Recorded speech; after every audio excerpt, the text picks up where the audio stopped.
বন্ধু বানাইতে চাও, মসজিদের ইমামের সাথে সময় কাটাও, মাদ্রাসায় সময় দাও, মাদ্রাসায় সময় দাও।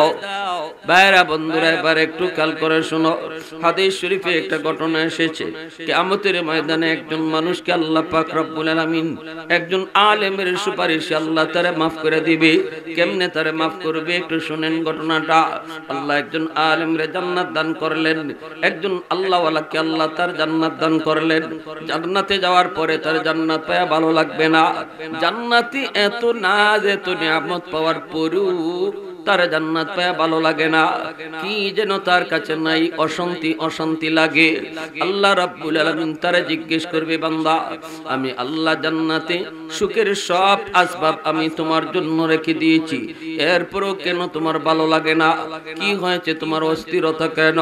বলবে, মালিক দুনিয়াতে আমার একজন বন্ধু ছিল, বন্ধু, এই বন্ধু আমার সাথেই সময় ব্যয় করত, প্রয়োজনে আমি ডাক দিলেই হাজির হয়ে যাইত, আমি যখনই ডাক দিতাম সে হাজির হয়ে যাইত, রাত নাই দিন নাই আমি তারে সর্বদা পাইতাম। ও মালিক আজকে আমি যেই কাজগুলি করার কারণে জান্নাত পাইছি গো, এই সমস্ত কাজের ভিতরে আমার বন্ধুর সহযোগিতা ছিল। এই বন্ধুরে সারা দুনিয়াতে কোনো অনুষ্ঠান আমার ভালো লাগতো না, বন্ধুকে সারা আমার কোনো কাম কাজ ভালো লাগতো না। আজকে আমি জান্নাত পাইলাম কিন্তু আমার বন্ধু জাহান্নামে, এই জান্নাত পাই আমার কেমনে শান্তি লাগবে?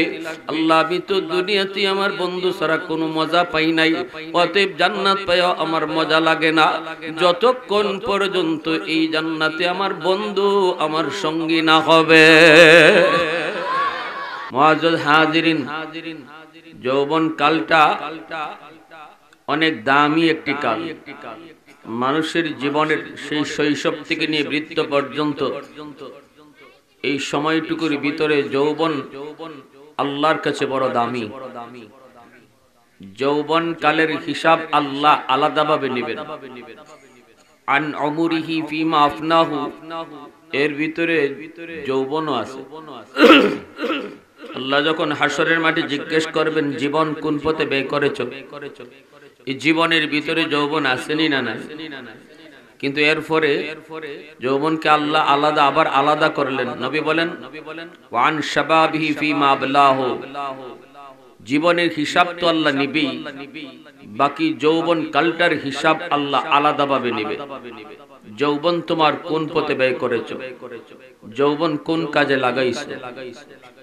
যে মানুষটা যৌবনে আল্লাহকে ভয় করে চলে, যে যুবক যৌবনে আল্লাহর হুকুম মানে, যে যুবক যৌবনে বাপমার সেবা করে, আলেমদের তাজিম করে, মুরব্বীদের সম্মান করে, তারে যৌবনেই টুপি পাওয়া যায়, মুখে দাড়ি দেখা যায়, তারে মসজিদে পাওয়া যায়, ওয়াজ মাহফিলের আয়োজন করতে দেখা যায়।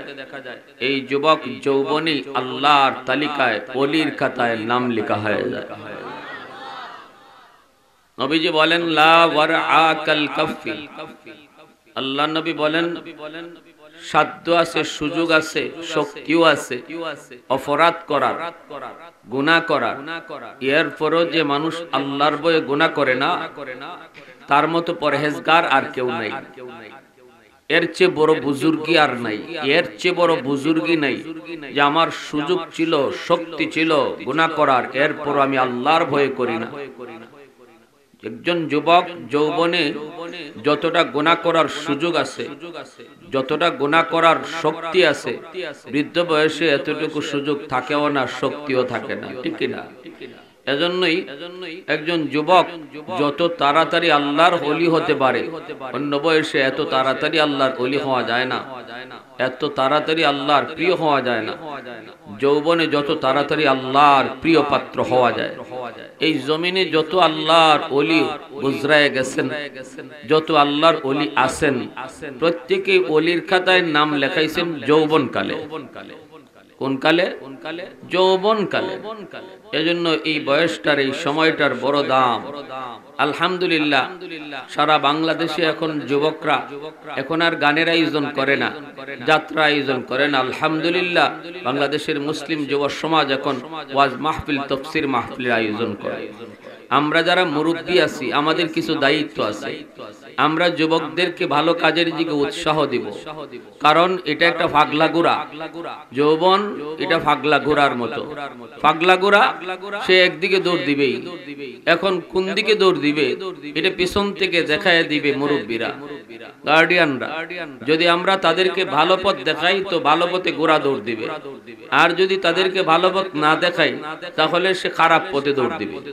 দৌড় কিন্তু দিবেই, কারণ ঘোড়ার বৈশিষ্ট্যই হলো দৌড় দেওয়া, ঠিক না?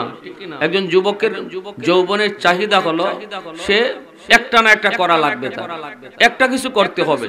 আপনি ওয়াজ মাহফিলের সুযোগ দিবেন না, পরের দিনে গানের সুযোগ তারা তৈরি করে নেবে, ঠিক কি না? পরের দিনেই তারা গানের আয়োজন করবে। অতএব মুরব্বী যারা, গার্ডিয়ান যারা মুরব্বী, তাদের উচিত হলো যুবকদেরকে পিছন থেকে গাইডলাইন দেওয়া। বাবা এটা ভালো কাজ না, দৌড় দিবা তো জানি, তোমারে আটকানো যাইব না, তবে দৌড় ই লাইনে দাও, এদিকে গেলে পরে এই লাইনটা ভালা, এই জিনিসটা বুঝায় দেওয়া আপনাদের দায়িত্ব। যদি আপনারা এটা মিস করেন, এখানে যদি আপনারা উৎসাহ না দেন, তাহলে পরে আপনারা নিজের চোখের পানি জরে আপনারাই কানবেন, হায় রে আমার ছেলেটা বিপথে চলে গেল, গাঞ্জার লাইনে চলে গেল, যাত্রার সদস্য হয়ে গেল। এগুলা পরে কান্নাকাটি করে কোনো লাভ হবে না, ঠিক কিনা জোরে বলেন? প্যারে হাজিরিন, এজন্য আমাদের দায়িত্ব এটা। আর যুবক কার সাথে চলবা, সময় দিবা কার সাথে? কারণ তোমার বয়সটা হলো এখন সময় দেওয়ার, কারো না কারোর সাথে সময় কাটানোর বয়স। এই বয়সটাতে তুমি কার সাথে সময় কাটাবা, এটা তোমার জীবনের একটা ইম্পর্টেন্ট একটা বিষয়, সাবজেক্ট। কোন জায়গায় সময় দিবা, কার সাথে তুমি গল্প করবা, কার পরামর্শ নিবা, কার সাথে তুমি নিজের জীবনের কথা শেয়ার করবা, এটা একটা গুরুত্বপূর্ণ সাবজেক্ট। যদি আমি সময় দিই একজন ভালো মানুষের সাথে, তাহলে আমি অটো ভালো হয়ে যাব। আর আমি যদি সময় কাটাই খারাপের সাথে, আমি যত ৩৬ সাহেবের ছেলেই থাকি না কেন, আমি অল্প দিনেই খারাপ হয়ে যাব। সঙ্গ দোষে, জোরে বলেন, লোহা জলে ভাসে। সঙ্গ দোষে লোহা জলে ভাসে, এটা তো আমরা সবাই জানি। ভালো ঘরের অনেক সন্তান দেখা যায় খারাপ হয়ে যায়, পরে তালাশ করে দেখা যায় সঙ্গী খারাপ আছিল, গাঞ্জাখোরের সাথে চলতো, এজন্য ছেলে গাঞ্জা খাওয়া শিখছে, অথচ বাপে সিগারেটও খায় না। এই সিগারেটও খায় না এমন বাপের ছেলে গাঞ্জাখোর হয় কেন? সময় দিছে, বন্ধু বানাইছে গাঞ্জাখোর। কথাটা বুঝে আসছে ভাই? এজন্য মা বাবার দায়িত্ব হলো আমার সন্তান যখন বন্ধু নির্বাচন করে, কোন সময়টাতে, যেই সময়টাতে সে বন্ধু চায়, ওই সময় আমার ছেলে কারে বন্ধু বানায়, কার সাথে সময় ব্যয় করে, এটা দেখশন রাখা বাপ মার দায়িত্ব। যদি বাপ মা বুঝে যে যার সাথে সময় দিচ্ছে সে ভালো না, তখন তারে তখনই ফিরাই দেওয়া। আর যদি তখন না ফিরাই, তখন সে অন্ধকার জগতে ঢুকে পড়বে। এরপরে যদি আমি ফিরানোর চেষ্টা করি, তখন অ্যাকশনের জায়গায় রিঅ্যাকশন হবে। ঐশী যখন অন্ধকার জগতে ঢুকে পড়ছে, তখন বাপ মা তারে বাধা দিছে, কিন্তু ঢুকবার সময়ে বাধা দেয় নাই। যখন বাবা দেখলো এত বড় পুলিশ অফিসার, এত বড় শিক্ষিত বাপ মা, তারা যখন দেখলো আমার মেয়ে কোনো এক রাত কাটায় জনির সাথে, আরেক রাত কাটায় রনির সাথে, তখনই বাপ মা তারে বাধা দেওয়ার চেষ্টা করলো। কিন্তু অ্যাকশনের রিঅ্যাকশন হলো এই বাপ মাকে সন্তান, একটা মেয়ে সন্তান হইয়া মা আর বাবা দুজনকে জবাই করলো। এই ঘটনা আমরা জানি না? জানি না আমরা এটা? এমন ঐশী আমার ঘরেও জন্ম নেবে যদি আমি সিদ্ধান্তে ভুল করি। আমি বাবা যদি সিদ্ধান্তে ভুল করি, ঐশী শুধু ঢাকায় না, বাংলাদেশের এই আস্তমায়ও জন্ম নেবে যদি বাপ মার সিদ্ধান্ত ভুল হয়। অবশ্যই আপনাকে দেখতে হবে আমার মেয়ে কার সাথে সময় কাটায়, কাকে কার সাথে গল্প করে, আমার ছেলে কখন কার সাথে সময় দেয়, এটা বাপ মার দেখা দায়িত্ব, ঠিক কিনা জোরে বলে? ইয়া আইয়ুহাল্লাযীনা আমানুত্তাকুল্লাহ ওয়া কুনু মা'আস সাদিকিন।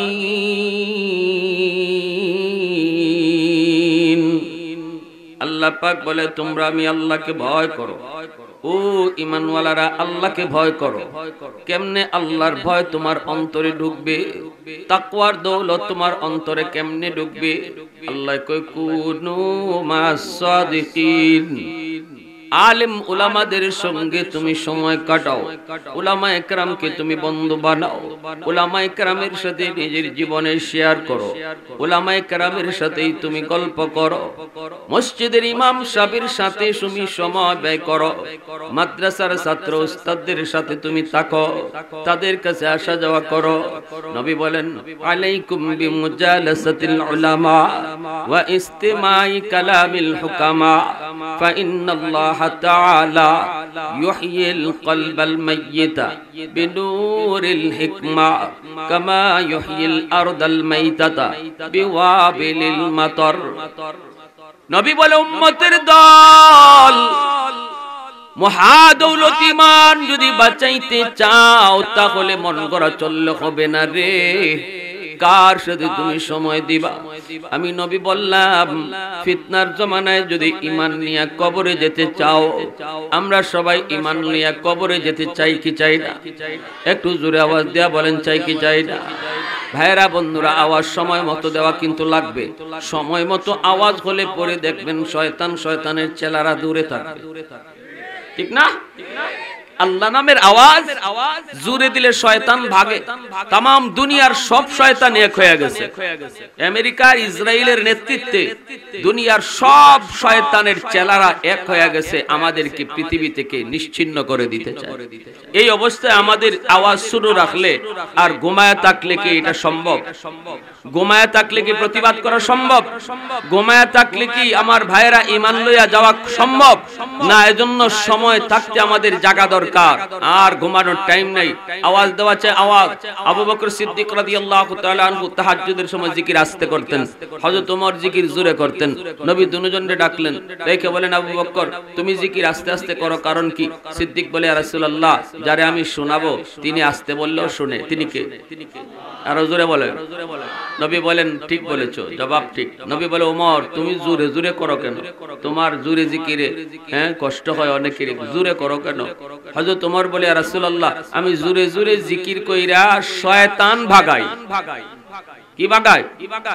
নবী বলে এই জবাবও সঠিক। এজন্য আল্লাহ নবী সাপোর্ট দিলেন, জোরে আওয়াজ দিলে শয়তান ভাগে, ঠিক কি না? জোরে আওয়াজ দিলে শয়তান ভাগে। এজন্য নবী কয় উমর তোমার শয়তানে এমন ভয় পাওয়া পায়, সবার সাথে থাকে শয়তান, তোমার লগে থাকেই না। সাহাবীরা জিজ্ঞাসা নবীকে আপনার লগেও থাকেনি?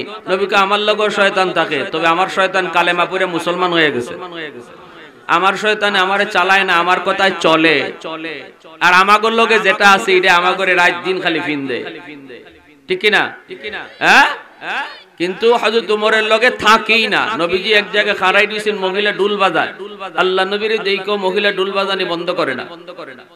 নবীজি অবাক হয়ে গেছেন, মহিলা ডরায় না নবীরে, কিন্তু হযরত ওমর আসতেছেন দেখা মাত্রই ডুল বাজানি বন্ধ। এবার আল্লাহ রাসূল মুস্কি হাসেন। হযরত ওমর জিজ্ঞেস করেন ইয়া রাসূলুল্লাহ হাসেন কেন? নবী কয় মহিলার কাণ্ড দিকে হাসি। আমি নবী দাঁড়াই রিসি দাঁড়ো, ডুল বাজানি বন্ধ করে না, ডরায় না, কিন্তু তোমারে দেখা মাত্রই হে আস্তাবালা মানুষ। বুঝা দেখুন তা বুঝেই না। তো আল্লাহর নবীর কথা শুনে হযরত ওমর একটু চোখ গরম করছেন, মহিলার দমক দেবেন। নবী কয় ওমর দমক দিও না, মহিলার দোষ না। বলি ইয়া রাসূলুল্লাহ এটা কি কর? নবীরে ডরায় না, আর আমি উমরে ডরায়, সুলতান রে ডরায় না, সরকারে কায়নাত রে ডরায় না, আর আমারে ডরায়।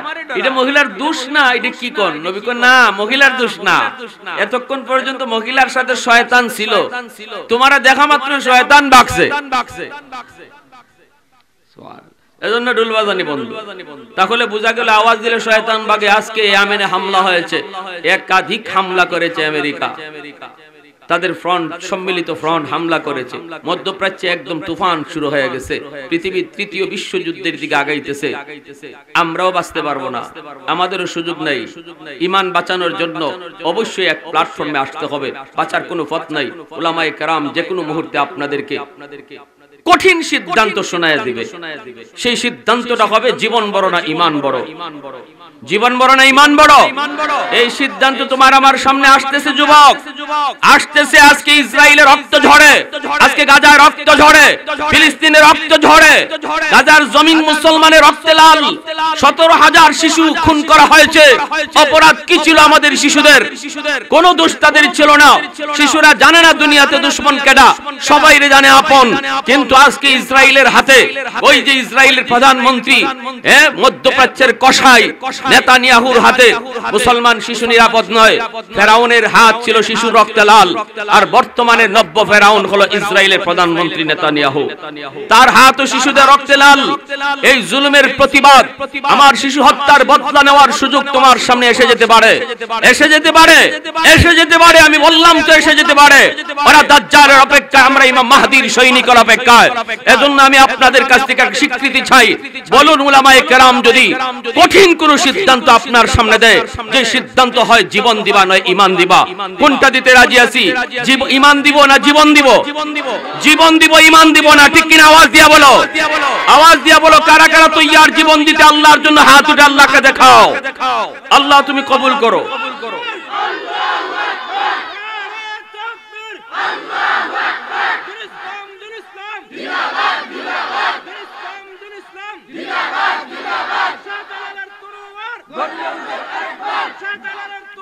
মাইক চালন, মাইক লন, এই হুজুরে মাইক দেন, মাইক দেন। মুসলমানের আওয়াজ, মুসলমান কইলাম না, আওয়াজ আমাদের বড় হওয়া দরকার। এই মুহূর্তে আওয়াজ ছোট করার আর সুযোগ নাই। এখন একজনে নারায়ে তাকবীর বলবে, ওদের কাছে নারায়ে তাকবীর নাই। আমেরিকার কাছে পারমাণবিক বোমা আছে, নারায়ে তাকবীর নাই। আমেরিকার কাছে এই সুপার পাওয়ার আছে, কিন্তু আর ঈমান নাই। আমাদের কাছে ঈমান আছে। এজন্য আওয়াজ উঠান, মাইক হাতে লন, দাঁড়ান, দাঁড়ায় আওয়াজ দেন। গায়ে যদ্দুর শক্তি আছে, এটা আর শক্তি দিছে কেডায়? এই শক্তি ব্যয় হবে কার জন্য? যুবক একটু বলো। গলা যদি ভাঙে, এটা আল্লাহর দরবারে হাসরের মাঠে সাক্ষী হবে ইনশাআল্লাহ। এরা লাগবে না আপনাদের।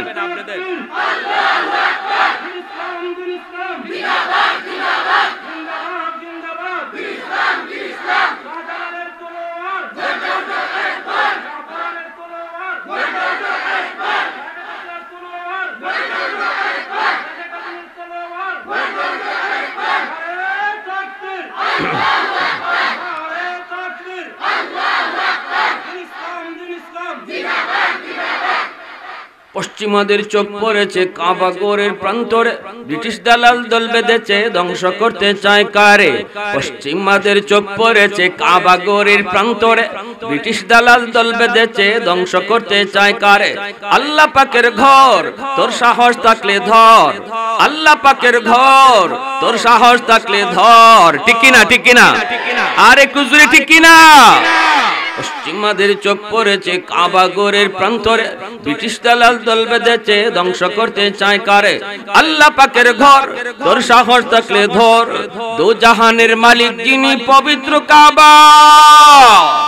ওই আরবের দিন বাঁচাতে সত্য ন্যায়ের মুক্তি চাই। মুহাম্মাদের বাহিনী আজ আসলে তোদের রক্ষা নাই। ওই আরবের দিন বাঁচাতে সত্য ন্যায়ের মুক্তি চাই। মুহাম্মাদের বাহিনী আজ আসলে তোদের রক্ষা নাই। দুইটা হাত উপরে উঠায়া, যদ্দুর গায়ে শক্তি আছে, গলায় আওয়াজ আছে, আওয়াজ দেয়া বলো, মুহাম্মাদুর রাসূলুল্লাহর বাহিনী আসেনি। আরো জোরে আসেনি। একটু দাঁড়াও, জেগে ওঠো ওহে মুসলমান, আর কতদিন দিন ইসলামের সইবে অপমান। একটু দাঁড়াও, জেগে ওঠো ওহে মুসলমান, আর কতদিন দিন ইসলামের সইবে অপমান। রক্ত দিয়ে পবিত্র ওই মক্কা মদিনা, সেই জমিনে ইহুদিরা চলতে পারে না। নূর মক্কার ইসলাম তার তাকলো কি আর দাও, বন্দিশালায় তাকে যদি আল আকসার ঈমান। ওই আরবের দিন বাঁচাতে সত্য ন্যায়ের মুক্তি চাই। মুহাম্মাদের বাহিনী আজ আসলে তোদের রক্ষা নাই। পশ্চিমাদের চোখ পড়েছে কাবা ঘরের প্রান্তরে, ব্রিটিশ দালাল দল বেঁধেছে ধ্বংস করতে চায় কারে। আল্লাহ পাকের ঘর, তোর সাহস থাকলে ধর। দো জাহানের মালিক যিনি, পবিত্র কাবা। ওই আরবের দিন বাঁচাতে সত্য ন্যায়ের মুক্তি চাই। মুহাম্মাদের বাহিনীর রক্ষা নাই। আরেকবার দুইটা হাত উপরে উঠায় বলো, মুহাম্মাদুর রাসূলুল্লাহর বাহিনী আসেনি। এ যুবক বলো, আসেনি। আল্লাহু আকবার। আর জোরে আল্লাহু আকবার। আর জোরে আল্লাহু আকবার। আল্লাহু আকবার। সব ছোট, আমার আল্লাহ বড়। ঠিক কি না? আমেরিকা যত বড়ই দেখাক, ছোট, আল্লাহ বড়। এই মুহূর্তে আমাদের একটাই কাম, যদি চোখের পানি জড়ায়া আল্লাহর কাছে কাইন্ডা কুটতে যদি আল্লাহরে কোন রকম রাজি করাইয়া যুদ্ধে লামাই দিতাম পারি, আল্লাহরে কাম সারছে। ঠিক কিনা? জোরে আল্লাহ কো আমা রামাইতে ইদ রামাইতে ওয়ালাকিন্নাল্লাহ রামা। তোরা তো বুঝোস না, তোরা তো বুঝোস না। তোরা দেখোস আমেরিকারে, দেখোস রাশিয়ারে, দেখোস চীন রে, দেখোস ভারত রে। দেখো আমার লগে ভারত আসেনি, দেখো আমার লগে চীন আসেনি। আরে পাগল, তোরা তো ঈমানওয়ালা। তোদের ব্যাপারে তো আমি আল্লাহ বললাম ওয়াকানা হাক্কান আলাইনা নাসরুল মুমিনিন। আমি তো ঘোষণা দিলাম তোদেরকে সাহায্য করা, এটা আমি আল্লাহর উপরে জিম্মাদারি। আমি তো বললাম আল্লাহু ওয়ালিয়ুল্লাযিনা আমানু, আমি আল্লাহ ঈমানওয়ালাদের বন্ধু। তুই ডাকোস কারে? লগে রাখো তুমি কারে? রাখার কথা আমারে, আমারে লগে রাইকে তুই যুদ্ধে আমারে লাগাইয়া দে, তখন মারা লাগবে তোর না, মারমু আমি আল্লাহ। মারবেন কে? ওয়ামা রামাইতা ইদ রামাইতা ওয়ালাকিন্নাল্লাহ রামা। আল্লাহ নিজে কয় বন্ধু বদরে তো আমি যুদ্ধে ছিলাম, তোমরা মারছো না, মারছি তো আমি আল্লাহ নিজে। সুবহানাল্লাহ, জোরে বলেন, আরে একটু জোরে বলেন। এজন্য প্যারে হাজিরিন, তওবা করে ফেলো যুবক, শুধু আল্লাহরে কোন রকম রাজি করে লগে রাখো, কোনো টেনশন আমাদের নেই। ওয়ালা তাহিনু ওয়ালা তাহজানু ওয়া আনতুমুল আ'লাউনা ইন কুনতুম মুমিনিন। কোনো ভয়, কোনো পেরেশানি আমাদের নেই, যদি সাথে কারে রাখতে পারি। আর একটু জোরে কারে? আমার ভাইরা, বন্ধুরা, যুবক, এইবার একটু মন দিয়ে কথাটা শুনো। আল্লাহর নবী বলেন, উম্মতের দল জাননি, উলামায়ে কেরামের মজলিসে তোমরা বসবা। আলাইকুম বিমুজালাসাতিল উলামা ওয়া ইসতিমাই কালামিল হুকামা ফাইন্নাল্লাহা তাআলা ইউহয়িল কলবাল মাইয়িতা বিনূরিল হিকমা। উলামায়ে কেরামের মজলিসে তোমরা যদি বসো, উলামায়ে কেরামের সাথে মুজালাসাত করো, উলামায়ে কেরামের সাথে উঠা বসা করো, উলামায়ে কেরামকে তোমরা মুরব্বি মানো, উলামায়ে কেরামের পরামর্শ মতো চলো। সর্বদা খেয়াল রাখো হুজুর কি বলতেছেন, হুজুর কখন আমাকে ডাক দেয়, হুজুর আমাকে কোন কাজের জন্য সহযোগিতা চায়। এই বিষয়গুলি যদি তোমরা মাথায় রেখে তোমরা চলো রে উম্মতের দল, আমি নবী ঘোষণা দিলাম ফিতনার জমানায় তোমার মরা দিল আল্লাহ জিন্দা বানায় দিবে। তাদের কথাগুলা তুমি শোনো, তোমার মরা দিল জিন্দা হয়ে যাবে। যেইভাবে মরা জমিন বৃষ্টি পাইলে পরে আবার জিন্দা হয়ে যায়, ঠিক তেমনি তোমার আমার দিল গুনার কথা, গুনার দৃশ্য দেখতে দেখতে তোমার আমার দিল মুর্দা হয়ে গেছে।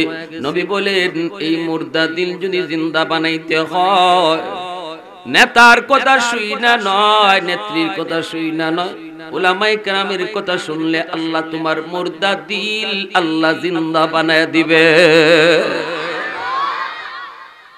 এজন্য উলামায়ে কেরামের সুহবত, উলামায়ে কেরাম কি বন্ধু বানাও। আল্লাহ পাক রব্বুল আলামিন কয় উলামায়ে কেরামের সাথে যে যত বেশি চলবে, আল্লাহ পাক রব্বুল আলামিন দৌলতে তাকওয়া তার অন্তরে নেওয়া সহজ করে দিবে। আল্লাহ তার অন্তরের ভিতরে তাকওয়া দিয়ে দিবে। আলেমদের সাথে চললে পরে আল্লাহ তার দিলকে নরম বানায় দিবে। আলেমদের থেকে যারা দূরে থাকবে তাদের দিল অটোমেটিক শক্ত হয়ে যাবে। আলেমদের সাথে যারা চলে, সম্পর্ক রাখে, তাদের দিল নরম বানায় দেখে। একটু জোরে আওয়াজ দিয়া বলো কে? এজন্য বলি যুবক, বন্ধু বানাইতে চাও, মসজিদের ইমামের সাথে সময় কাটাও, মাদ্রাসায় সময় দাও, মাদ্রাসায় সময় দাও। ভাইরা বন্ধুরা, এবার একটু খেয়াল করে শোনো। হাদিস শরীফে একটা ঘটনা এসেছে, কিয়ামতের ময়দানে একজন মানুষকে আল্লাহ পাক রব্বুল আলামিন একজন আলেমের সুপারিশে আল্লাহ তারে মাফ করে দিবে। কেমনে তারে মাফ করবে একটু শুনেন ঘটনাটা। আল্লাহ একজন আলেমরে জান্নাত দান করলেন, একজন আল্লাহওয়ালাকে আল্লাহ তার জান্নাত দান করলেন। জান্নাতে যাওয়ার পরে তার জান্নাত পায়া ভালো লাগবে না। জান্নাতি এত নাজ, এত নিয়ামত পাওয়ার পরেও তার জান্নাত পায়া ভালো লাগে না, কি যেন তার কাছে নাই, অশান্তি অশান্তি লাগে। আল্লাহ রাব্বুল আলামিন তারে জিজ্ঞেস করবে, বান্দা আমি আল্লাহ জান্নাতে সুখের সব আসবাব আমি তোমার জন্য রেখে দিয়েছি, এরপরও কেন তোমার ভালো লাগে না? কি হয়েছে, তোমার অস্থিরতা কেন? বলবে মালিক, দুনিয়াতে আমার একজন বন্ধু ছিল, বন্ধু, এই বন্ধু আমার সাথেই সময় ব্যয় করত, প্রয়োজনে আমি ডাক দিলেই হাজির হয়ে যাইত। আমি যখন যখনই ডাক দিতাম সে হাজির হয়ে যাইত, রাত নাই দিন নাই আমি তারে সর্বদা পাইতাম। ও মালিক, আজকে আমি যেই কাজগুলি করার কারণে জান্নাত পাইছি গো, এই সমস্ত কাজের ভিতরে আমার বন্ধুর সহযোগিতা ছিল। এই বন্ধুরে সারা দুনিয়াতে কোনো অনুষ্ঠান আমার ভালো লাগতো না, বন্ধুকে ছাড়া আমার কোনো কাম কাজ ভালো লাগতো না। আজকে আমি জান্নাত পাইলাম, কিন্তু আমার বন্ধু জাহান্নামে। এই জান্নাত পাই আমার কেমনে শান্তি লাগবে? আল্লাহ, আমি তো দুনিয়াতে আমার বন্ধু ছাড়া কোনো মজা পাই নাই, অতএব জান্নাত পাইও আমার মজা লাগে না যতক্ষণ পর্যন্ত এই জান্নাতে আমার বন্ধু আমার সঙ্গী না হবে। ওয়ালাকুম ফিহা মা তাশতাহি আনফুসুকুম ওয়ালাকুম ফিহা মা তাদউন নুজুলাম মিন গফুরির রহিম। আল্লাহ পাক বলে, জান্নাতীরা জান্নাতে যা চাইবো আমি আল্লাহ তাই তার সামনে হাজির করব। যে আবদারি করব এই আবদারি আল্লাহ, জান্নাতীর আবদার আল্লাহ পুরা করব। এজন্য যখন এই আবদার করবে আল্লাহ, আমার বন্ধু ছাড়া জান্নাত ভালো লাগে না, বন্ধু ছাড়া জান্নাত ভালো লাগে না। এইবার একটু বুঝো, ভালো মানুষে বন্ধু বানাইলে কি লাভটা হয়? যদি সে জান্নাতে যায়, তার সুপারিশে আল্লাহ আমারেও জান্নাতি বানায় দেয়। যুবক, কার সাথে সময় দেও, কার সাথে সময় দেও, সময় কার সাথে দেও? দেওয়ার কথা ছিল কার সাথে? দুনিয়ার এই রং তামাশা অল্প দিনের, আজ আছে কাল নাই। চোখের সামনে বন্ধু কবরে শুয়ে রইছে, চোখের সামনে কত খেলার সাথী কবরে চলে গেছে। একটা কাজের মতো কাজ করে যাও। দুনিয়াতে এমন একজন বন্ধুকে নির্বাচন করো যার কাছে গেলে পরে আল্লাহর কথা ইয়াদ হয়, যার কথা শুনলে পরে আমল করার আগ্রহ বাড়ে। এটা দেখতে একজন বন্ধু বানাও। আল্লাহ পাক রব্বুল আলামিন বলবে, ফেরেশতারা যাও, জান্নাত থেকে তার বন্ধুরে তোমরা তুলে নিয়ে, জাহান্নাম থেকে তার বন্ধুরে তুলে নিয়ে আসো। জাহান্নামের ভিতরে একই ক্যাটাগরির মানুষ, সুদকুর, সকল সুদকুরের এক জায়গার মধ্যে আযাব হইতেছে, ঘুষখোরদেরকে এক জায়গায় আযাব হইতেছে। আযাবের কোয়ালিটি যাদের এক, তাদেরকে এক জায়গার মধ্যে জমা করে আযাব দেওয়া হয়। একজন আরেকজনকে দেখে এবং চিনে, হায়রে দুনিয়াতে একসাথে এই গুনাহটা করছিলাম, এজন্য আজকে একসাথে আযাব বুক করতেছি। ওইখান থেকে রবিউলকে উঠে আনা হবে। কইরে রবিউল আয়, তোর বন্ধু তোর জন্য সুপারিশ করে তোর জান্নাতের ফয়সালা কইরা দিছে। লোকটারে যখন উঠায় নেওয়া হয়, উঠায় নেওয়ার পর তখন এই জাহান্নামীরা একজন আরেকজনের দিকে তাকায় কইব, কি রে, এতদিন পর্যন্ত রবিউল আমাদের সাথে ছিল, আজকে থেকে তো রবিউল রে দেখি না, রবিউল কই গেল, রবিউল কই গেল? মনে করেন একটা রবিউল নাম বলতেছি, এরকম একটা নাম নিয়ে কইব আব্দুর রহিম কই গেল, কই গেল, কই গেল, কই গেল? আরেকজনে কইব, এ দোস্ত রবিউল রে খুঁজা লাভ নাই রে।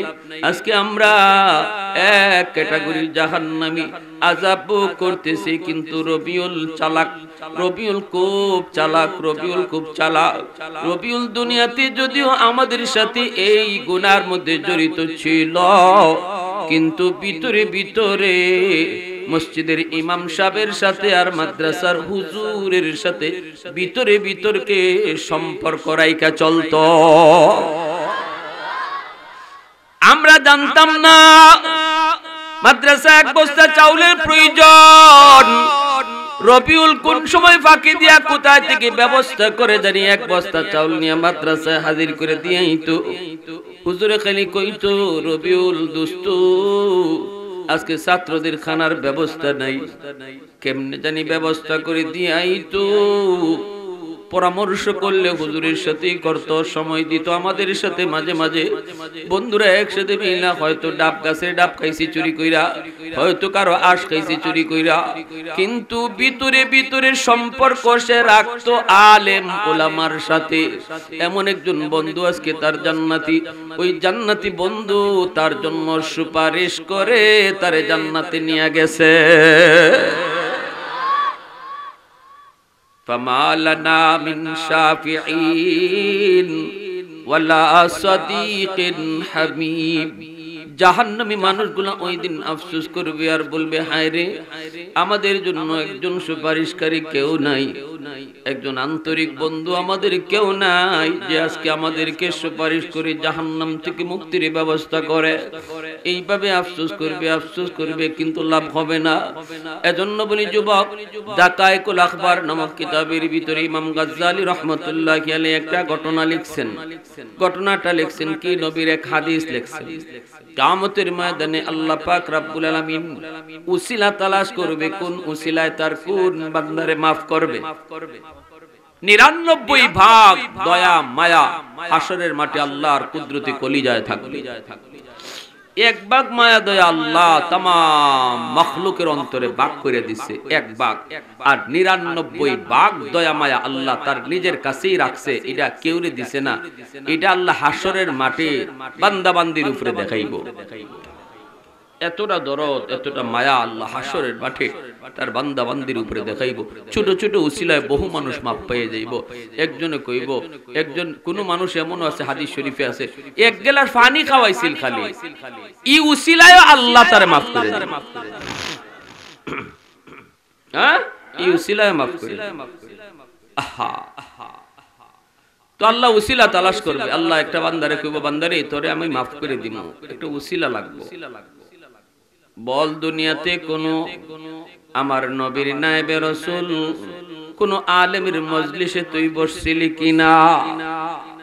সুবহানাল্লাহ, জোরে একটু বলো, দুনিয়াতে কোন আলেমের মজলিসে তুমি বসছিলা কিনা রে?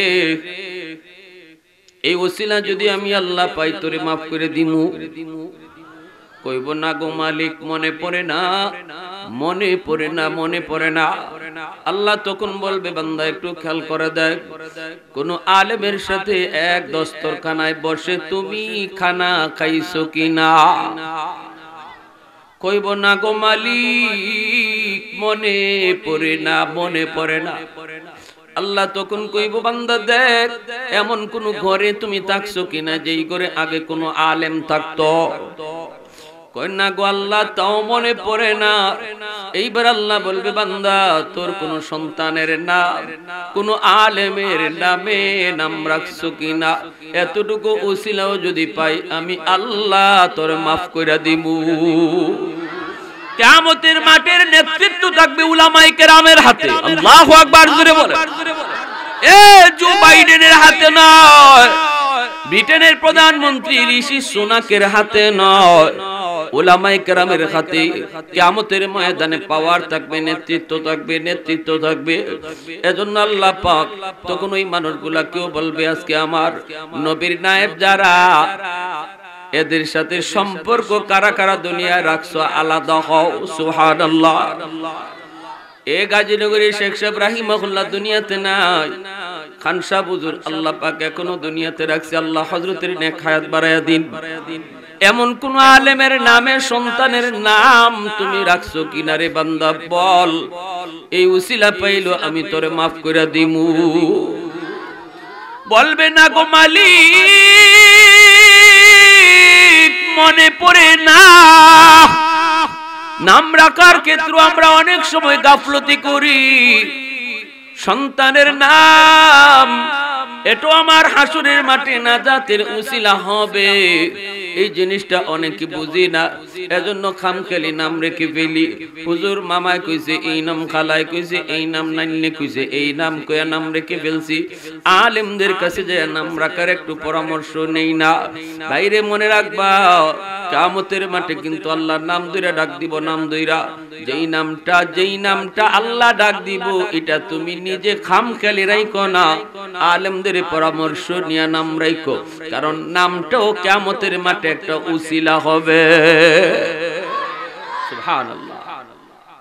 একটু জিকির করি, লা ইলাহা ইল্লাল্লাহ, জোরে।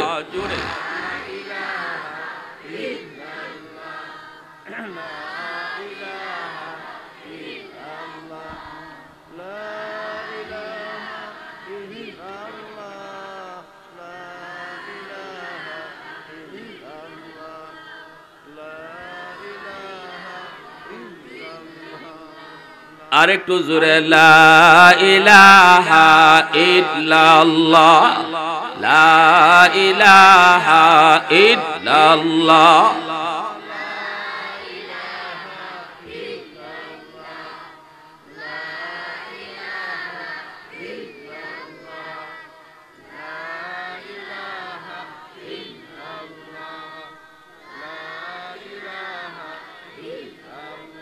লা ইলাহা ইল্লাল্লাহু মুহাম্মাদুর রাসূলুল্লাহ। জোরে সুরে বলি সাল্লাল্লাহু আলাইহি ওয়াসাল্লাম।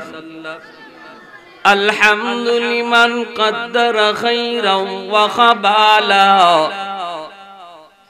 আলহামদুলিমান কদ্দারা খাইরান ওয়া খাবালা والشكر لمن صور حسنا وجمالا فرد صمد عن صفة الخلق بريء رب أزلي خلق الخلق كمالا لا ضد ولا ند ولا حد لمولا لا ضد ولا ند ولا حد لمولا الآن كما كان ولم يلق زوالا الآن كما كان ولم يلق زوالا محبتের সাথে বলেন আল্লাহু আকবার।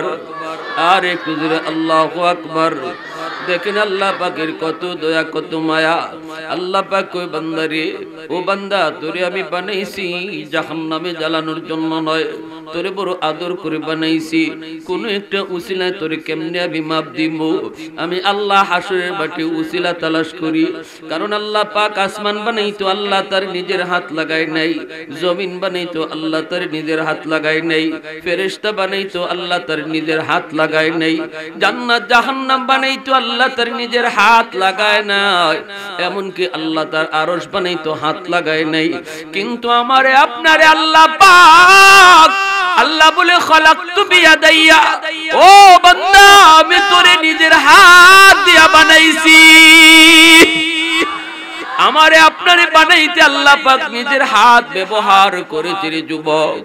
এত মায়া করে আল্লাহ বানাইছে, এত মায়া কইরা যেই মানুষ আল্লাহ এত আদর এত মায়া করে বানাইলো, এই মানুষকে আল্লাহ জাহান্নামে দিতে চায় না, আগুনে ফুরাইতে চায় না। এজন্য হাসরের মাঠে আল্লাহ পাক কইব, বান্দা আমার কুদরতি কলিজায় আজকে দয়া আর মায়ায় ভরা, তুই একটু উসিলা বাইর কর, উসিলা পাইলো আমি তোরে মাফ করে দিমু। আল্লাহ কইব, বান্দা বল তোর কোন সন্তানের নাম, কোন আলেমের নামে নাম তুমি রাখছো কিনা? এতটুকু উসিলা পাইলো তোমারে মাফ করব। তখন কয় না গো মালিক, এমন কাম আমি করি নাই, এটাও আমি করি নাই, এটাও করি নাই। আল্লাহ আমার ভুল হয়েছে, ভুল। এইবার আল্লাহ পাক ফেরেশতাদেরকে বলবে, ফেরেশতারা আমার বান্দারে তুমি রাজি গাও, দুনিয়াতে এমন কোন বন্ধু তার ছিল কিনা যেই বন্ধু আলেমদেরকে মহব্বত করত? ডাইরেক্ট না ইনডাইরেক্ট আলেমদের সাথে সম্পর্ক প্রমাণিত হয় কিনা তোমরা একটু তারে জিগাও। এই কথাটা বলা মাত্রই তখন ডাক দিয়ে কইব, আল্লাহ আল্লাহ মনে পড়েছে দুনিয়াতে আমার এক বন্ধু ছিল, এই বন্ধু আলেম উলামার সাথে মহব্বত রাখতো, আমার বন্ধু মসজিদের ইমাম মুয়াজ্জিনকে ভালোবাসতো, আমার বন্ধু মাদ্রাসায় আসা যাওয়া করত, আমার বন্ধুর মুখ থেকে মাঝে মাঝে আলেমদের গল্প শুনতাম, হুজুরদের গল্প শুনতাম। ওই বন্ধু দুনিয়াতে আমার ছিল। তখনই আল্লাহ পাক কইব, ফেরেশতারা আমার বান্দারে ফিরায়া আনো, আর জাহান্নামে নেওয়া লাগবে না। উলামায়ে কেরামের সাথে কোনো না কোনো সুরতে তার সম্পর্ক আজকে প্রমাণিত হওয়া, আমি আল্লাহ তার নাজাতের ফয়সালা দিয়া দিলাম। মুসলমানের আওয়াজে কোন সুবহানাল্লাহ, আর একটু জোরে কোন সুবহানাল্লাহ। আহাদুল লাইসা কামিসলি সামাদুল লাইসা কাফাদলি লিমানিল মুলকু তুগু ই তু সাজাওয়ার খুদাই, তু খুদাবন্দে ইয়ামিনি তু খুদাবন্দে ইয়াসারে, तू खुदावंद ज़मीनी तू खुदावंद समाई तू रहीमी तू करीमी तू समीई तू बसीरी तू मुइज़्ज़ी तू मुज़िल्ली तू मलिकिल अर्शि बजाई बरी अज खुरदन ओ खुफ्तन बरी अज तुहमत मरदन बरी अज बीम उम्मीदी बरी अज रंज बलाई কেন আজকে উলামায়ে কেরামের সাথে সময় দিবা না? কিয়ামতের ময়দানে রাজত্ব থাকবে, ক্ষমতা থাকবে, পাওয়ার থাকবে, নেতৃত্ব থাকবে উলামায়ে কেরামের হাতে। হাশরের ময়দানে আল্লাহ পাক রব্বুল আলামিন তখন বলবে, ইয়া মাশারাল উলামা তামাইয়াজু বাইনাহুম, ও উলামায়ে কেরাম তোমরা কই? হাশরবাসী মানুষ থেকে তোমরা আলোক হয়ে যাও। সাধারণ মানুষ থেকে আল্লাহ পাক আলেমদেরকে প্রথমেই আলাদা করে দিবে। ঘোষণা আসবে, কোথায় উলামায়ে কেরামরা? তোমরা সাধারণ হাশরবাসী থেকে আলাদা হয়ে যাও। এরপরে উলামায়ে কেরাম ভুল হতেই পারে, ভুল হওয়াটা স্বাভাবিক, যেহেতু মানুষ, আলেম উলামা মানুষ, এজন্য ভুল হওয়া স্বাভাবিক। মাদ্রাসার ছাত্র মানুষের সন্তানের জন্য ভুল করা স্বাভাবিক, ভুল হওয়াটাও স্বাভাবিক। কিন্তু উলামায়ে কেরামের ভুল দইরা, উলামায়ে কেরামের ইজ্জত নষ্ট কইরা তুমি কদ্দুর লাভ করতেছো? যেখানে আল্লাহ পাক হাশরের মাঠে আলেম উলামার ভুলটা আল্লাহ পাক হাশরবাসী মানুষের সামনে জিগাইবে না। সুবহানাল্লাহ। হাশরবাসী মানুষের সামনে আল্লাহ পাক উলামায়ে কেরামের ভুল ধরবেন না। হাশরবাসী সাধারণ মানুষ আলেম উলামার বিচার দেখবে না, পর্দার আড়ালে আল্লাহ নিয়ে যাবে। হাশরবাসী মানুষ দেখবেও না, শুনবেও না আল্লাহ একজন আলেম রে কি প্রশ্ন করে, কি জিগাইতেছে। সুবহানাল্লাহ। আর একটু জোরে কন্না সুবহানাল্লাহ। নবী কয়, কুন আলিমান আও মুতাআল্লিমান আও মুহিব্বান আও মুঈনান ফালা তাকুন খামিসা। হয় তুমি আলেম হও, নয় তুমি তালেবে ইলম হও, নতুবা আলেমদেরকে মহব্বত করো, আলেমদেরকে সহযোগিতা করো। চার দলের ভিতরে তাইকো ৫ নম্বরে যায়ও না। উলামায়ে কেরামের দোষ মানুষের কাছে গায়ও না। মাদ্রাসার ছাত্রে একটা দোষ দেখলে পরে দোষটা মানুষের কাছে বইলা বেড়ায়ও না। কারণ মানুষের কাছে একজন ছাত্র, একজন ইমামের ভুল তুমি কওয়ার কারণে, দোষ ধরায় দেওয়ার কারণে লাভ হুজুরের হইতেছে, তোমার না, বরং তোমার নিজের ক্ষতি হইতেছে। আল্লাহ যেখানে গোপন রাখে তুমি গোপন রাখতে পারলা না। একজন আলেমের ভুল আল্লাহ যেখানে হাশরের মাঠে গোপন রাখবে, তুমি দুনিয়াতে রাখতে পারতেছো না। জবাব দিবা কি আল্লাহর সামনে? ছাত্ররা, ছোট ছোট মাদ্রাসার বাচ্চারা করে শয়তানি করব কেন জানেন? কারণ ইবলিস স্কুলের ছাত্রের পিছনে এত সময় দেয় না, একটা মাদ্রাসার ছাত্রের পিছনে যত সময় দেয়। ঠিক কি না? একটা মাদ্রাসার ছাত্রের পিছনে যত সময় ইবলিসে দেয়, স্কুলের ছাত্রের পিছনে দেয় না। স্কুলের ছাত্রের চাবি দিয়ে ছেড়ে দিছে, এক চাবিতেই চলতেছে। আর মাদ্রাসার ছাত্রটার পিছনে এই শয়তানে রাত দিন ব্যয় করতেছে, কেমনে তার এই লাইন থেকে সরানি যায়, কেমনে এই পথ থেকে ফিরে আনা যায়। এজন্য ইবলিস সময় দেয়। এজন্য দেখবেন মাদ্রাসার ছাত্ররা একটু যদি খালি সময় পায়, সুযোগ পায়, কোনো একটা সুযোগ পায়, তো দেখবেন একটু শয়তানি বেশি করে। শয়তানি বেশি করবই তো, এর পিছনে তো ইবলিস লাগিয়ে রইছে আটার মতো। ঠিক কি না? জোরে কোন, আটার মতো লাগিয়ে রইছে। আমরা যখন মাদ্রাসায় পড়তাম তখন দেখতাম, আমি তো ছোটবেলা কাতিয়া মাদ্রাসায় পড়ছি, কাতিয়ার সাহেব রাহিমাহুল্লাহ আজকে দুনিয়াতে নাই। আল্লাহ তোমার ওলির কবরকে জান্নাতের উঁচু মাকাম বানায় দাও। দেখতাম যখন হিফজের ছাত্ররা, যখন তারা একটু মাদ্রাসা এই নামাজের টাইম হইতো, এই ঘন্টাতে হইতো, এই এতটুকু সময় পাইতো, তারা এখন মসজিদে ঢুকবে। এইটুকু সময়ের ভিতরে হিফজের ছাত্র হিফজখানা থেকে বের হওয়ার পরে মনে হয় যেন এরা ছায় মাটিটা উল্টাই লিত। পারে না, খালি পারে না। কারে ঘুষি দিব, কারে সিমটি দিব, কোন গাছের পাতা ছিড়ব। আমরা যারা জামাতে পড়তাম আমরা কইতাম ইয়াজুজ মাজুজ আইতেছে, তাড়াতাড়ি সাইড দিলাও। মসজিদের ভিতরে ঢুকেও কিলাকিলি গুসাগুসি যা আছে আসেনি না নাই জোরে এখন একজন আমাদের কাতিয়া মাদ্রাসার একজন মুরব্বী আসলা তাই আজকে নাই মাদ্রাসার পাশে ওনার বাড়ি আছিল মাদ্রাসার খুব মায়া করতা তাই খুব মহব্বত করতা তাই আজকে নাই হাজী সাহেব কিন্তু হাজী সাহেব মাদ্রাসার খোঁজ খবর নিতা ঠিক কিন্তু ছাত্রদের ভুল ধরতা তাই খুব বেশি ছাত্ররা কেমনে আসলো কেমনে কিতা করলো সব হুজুরদের কাছে বিচার দিতা আজকে ইতা করছে হিতা করছে আপনার ছাত্র হিবাই গেছে হিবাই গেছে তো এজন্য আমরা উস্তাদদেরকে অত ডরাইতাম না হাজী সাহেবরা যত ডরাইতাম ওনারা দেখলে হাত পা সোজা করে নিতাম বুঝাইতো মনে হইতো আমরা কোনটা বুঝিই না তো উনি এরকম ওনারে এত ডরাইতাম একদিন হইছে কি জোহরের নামাজও হাজী সাহেব সামনে কাতারে বয়া নাজিম সাহেব হুজুর ফুরানগার নাজিম ফুরান নাজিম সাহেব হুজুর শাওরান নাজিম সাহেব হুজুর খুব মায়া করতা মানুষ গড়ার কারিগর ছিলেন এখনো আছেন কাতিয়া মাদ্রাসায় হযরত মাওলানা আব্দুল লতিফ সাহেব দামাত বরকাতুহু আল্লাহ আমার উস্তাদদের হায়াতের ভিতরে বরকত দান করুন তিনি ওই সামনের কাতারে বসা হাজী সাহেব হুজুরের লগেই বসা নামাজও খালি খারাইছে আমি দ্বিতীয় কাতারও এমনি হুনি পিছনে গুরুম গুরুম দিরিম দিরিম শুরু হয়ে গেছে কিলাকিলি গুসাগুসি আমার বুঝে গেছে যে হিফজের ছাত্ররা কাম গটাইয়া দিছে আর আওয়াজ হইতেছে সামনের কাতার থেকে শোনা যাইতেছে মাইক আমি মনে মনে কই আল্লাহ আজকের নামাজ শেষ হইলে হাজী সাহেব যে কোন ভাষণ দেয় আল্লাহ তুমি জানো কিতা যে কয় নামাজ শেষ হইছে যেমন চিন্তা আমার এরকমই নামাজটা শেষ হইতেই বেটা ফালটা মারে খালাই গেছে হুজুর ওতাল লাগিনি তেল দেই ডাল দেই ওতাল লাগিনি চাউল দেই ডাল দেই তেল দেই আর তেল খাওয়ায়া খাওয়ায়া ফুয়ানটা খালি তেল বানাইতেছে এমন একটা ভাষণ দিছে নানি সৌজুর এখন হাজী সাহেব বোকা বোকা কি তুইছে কি ও মা তুমি কি তুই তোমার দি খবরই না কিসে কিয়ামতই দিতেছে তোমার দি খবরই না তো নাজিম সৌজুর এখন কিতাতে কই না কোন আওয়াজ হইলো হুনছেন না কিলাকিলি গুসাগুসি হুজুর এখন বোকা আপনি তো কোনটা বুঝুন না ফুলাবানে তো পিছনে কিলাকিলি গুসাগুসি কইরা আপনি আমারে বাঁচাইছে কইতে কি দেখো না বলো শয়তান আমার আপনারে কিলাকিলি লাগাইতে চাইছে ফুলাইতে শয়তানলে পিছনে আটকাইতে রাখছে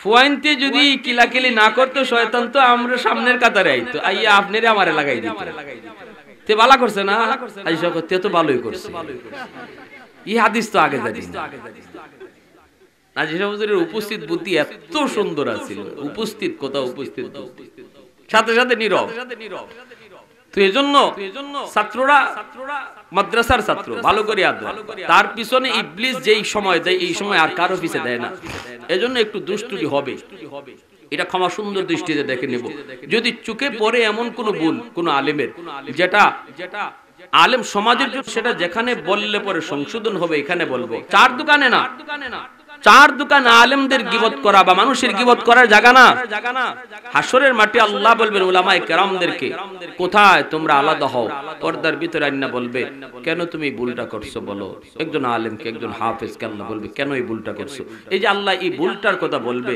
এই কথাটা আপনারা যারা সাধারণ মানুষ আছেন আল্লাহর নবী বলছেন সাধারণ মানুষ কেউ দেখবেও না শুনবেও না সুবহানাল্লাহ জোরে বলুন আর জোরে কোন সুবহানাল্লাহ সুবহানাল্লাহি ওয়া বিহামদিহি সুবহানাল্লাহিল আযীম তখন আল্লাহর কাছে ওই হাফেজ ওই আলেম কো আল্লাহ ভুল হয়ে গেছে মাওলা তোমার কোরআনের ইজ্জতের খাতিরে maaf করে দাও তখন আল্লাহ কো ইযহাবু ফাকাদ গফারতু লাকুম ওয়ালা উবালি যাও আমি আল্লাহ আমার কোরআনের ইজ্জতের খাতিরে তোমারে maaf করলাম কারণ তোমার সিনায় কোরআন তুমি বাহাদুরি করে নাও নাই আমি আল্লাহ দয়া করে তোমার সিনায় কোরআন দিয়েছি রে আল্লাহর গোলাম আল্লাহ পাক তখন কইবো বান্দা আমি যার দয়া দয়া কইরা কোরআন ঢুকায় দেই এই কোরআন ঢুকাইবার অর্থ এই সিনা জাহান্নামে জ্বালামু এমন না অতএব যেই সিনার ভিতরে কোরআন আছে এই সিনা জাহান্নামে জ্বলতে পারে না আমার কোরআনের ইজ্জতের খাতিরে তোমারে maaf করে দিলাম ওয়ালা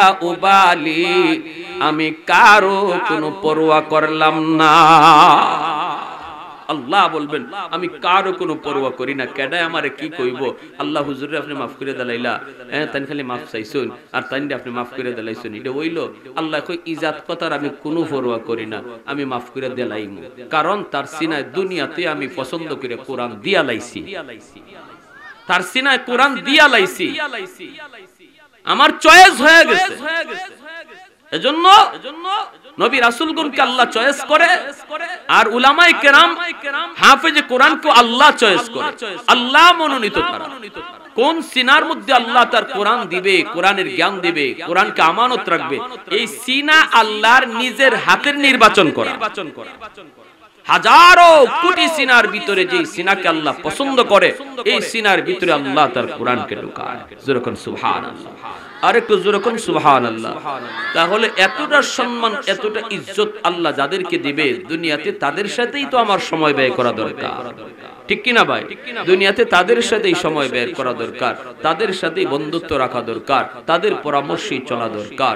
উলামায়ে কেরাম কখনো মনে রাখবেন, তাদের নিজের স্বার্থে আপনাকে রাজপথে ডাক দিবে না। উলামায়ে কেরাম যদি কখনো আপনাকে ঢাকায় রাজপথে ডাক দেয়, যদি উলামায়ে কেরাম আপনাকে হাতে অস্ত্র নিতে কয়, উলামায়ে কেরাম যদি আপনাকে কখনো জিহাদের ডাক দেয়, তাহলে মনে রাখবেন এটা তার এমপি মন্ত্রী হওয়ার জন্য না, এটা আমার আপনার ঈমান বাঁচানোর জন্য, ঠিক কি না? আমার আপনার ঈমান বাঁচানোর জন্য। তখন মনে রাখতে হবে, এই কথা সবাই বলতে হবে, আল্লাহ আমার জীবন বড় না ঈমান বড়, এই চিন্তা কইরা জীবন বাঁচানোর জন্য আলেমদের ডাকে কারা কারা তৈয়ার, হাত উঠে আল্লাহকে দেখা। আল্লাহ তুমি প্রতিটা হাত কবুল করো, সবাই বলেন আমিন। পরিশেষে এই যুব সমাজকে আল্লাহ কবুল করেন, এই এলাকার সমস্ত মুর্দেগানকে আল্লাহ মাফ করেন। আলহামদুলিল্লাহ, আলহামদুলিল্লাহিল্লাযী হাদানা লিহাযা ওয়া মা কুন্না লিনাহতাদিয়া লাউলা আন হাদানাল্লাহ। আল্লাহ জানি না এই এলাকার মুর্দেগান কে কোথায় শুয়ে আছে মাওলা, ডানে বামে সামনে পিছনে যত মুর্দেগান শুয়ে আছে আল্লাহ, আল্লাহ এই মজলিসে তোমার কোরআনের হাফেজও আছে, এই মজলিসে ছোট ছোট তালেবে ইলমও আছে, এই মজলিসে আমার মতো গুনাহগারও হাত বাড়াইছে। আয় আল্লাহ, যে হাত কাটা তোমার পছন্দ হয় মাওলা, এই হাতের উসিলায় আমাদের জীবনের গুনাহ খাতা মাফ করো, জীবনের গুনাহ খাতা মাফ করো, আমাদের এলাকার সকল মুর্দেগানকে মাফ করো, প্রত্যেকের কবরকে জান্নাতের বাগান তুমি বানাও। আয় আল্লাহ, প্রত্যেকের কবরকে জান্নাতের বাগান বানাও। আমাদের আব্বা আম্মাকে মাফ ফরমাও, আমাদের আব্বা আম্মারে মাফ ফরমাও, আমাদের সন্তানগুলিকে নামাজি দিনদার বানাও। এই এলাকার ঘরে ঘরে হাফেজ আলেম তুমি কবুল করে নাও। প্রতিটা যুবককে পাক্কা নামাজি দিনদার বানায় দাও। প্রতিটা যুবককে যৌবন কাল তোমার ভয়ে কাটাইবার তৌফিক দাও। উলামায়ে কেরামকে সাথী আর সঙ্গী হিসাবে গ্রহণ করার তৌফিক দাও। আয় আল্লাহ, যাবতীয় অন্যায় থেকে, অপরাধ থেকে যুব সমাজকে হেফাজত করো। আল্লাহ, যুব সমাজকে হেফাজত করো। আল্লাহ, তামাম দুনিয়ার বিশ্ব মুসলমানের উপরে তুমি রহম করো। গাজার শিশু বাচ্চাগুলোর উপরে রহম করো, গাজার শিশু বাচ্চাগুলোর উপরে রহম করো। কত শিশুর হাত পা গুলা বোমার আঘাতে উড়ে উড়ে গেছে, কত শিশুর লাশ কাঁধে লইয়া বাবা দৌড়াইতেছে, মা পাগলের মতো দৌড়ায়, কোথায় রাত কাটাবে, কোথায় কি খাবে কিছুই তারা জানে না। এত বড় জুলুম চলছে তোমার নবীর উম্মতের সাথে। আল্লাহ, তোমার নবীর উম্মতের সাথে এত বড় জুলুম চলছে। আল্লাহ, তোমার কাছে চোখের পানি ঝরে আমরা কাঁদতেছি মাওলা, তুমি একটু দয়া করো মাওলা, তুমি একটু রহম করো মাওলা। তুমি তো ওই মালিক, যে মালিক ফেরাউনরে ধরছো, নমরুদরে ধরছো, সাদ্দাদরে ধরছো, আব্রাহারে ধরছো। আল্লাহ, তুমি একটু গাজায় তোমার গাইবী সাহায্য নাজিল করো। জালেমরা অনেক ক্ষমতাশীল আল্লাহ, জালেমদের কাছে পাওয়ার আছে, কিন্তু তোমার কুদরতি হাতের সামনে কিছুই না, তোমার কুদরতি হাতের সামনে কিছুই না। আল্লাহ, তোমার কুদরতি হাত তুমি ব্যবহার করো, কুদরতি হাত তুমি ব্যবহার করো। আয় আল্লাহ, আয় আল্লাহ, অসুস্থ যারা আছে সুস্থ করো, পেরেশানিতে যারা আছে দূর করো, অভাবে যারা আছে দূর করো। আল্লাহ, যার যার সমস্যা সমাধান করো, যার যার সমস্যা সমাধান করো। সাহায্য সহযোগিতা কইরা এত সুন্দর জান্নাতি বাগান যারা আয়োজন করেছে দেশ বিদেশ থেকে, সবার সহযোগিতাকে নাজাতের উসিলা বানাও, নাজাতের উসিলা বানাও। মা বোনদেরকে মাফ ফরমাও।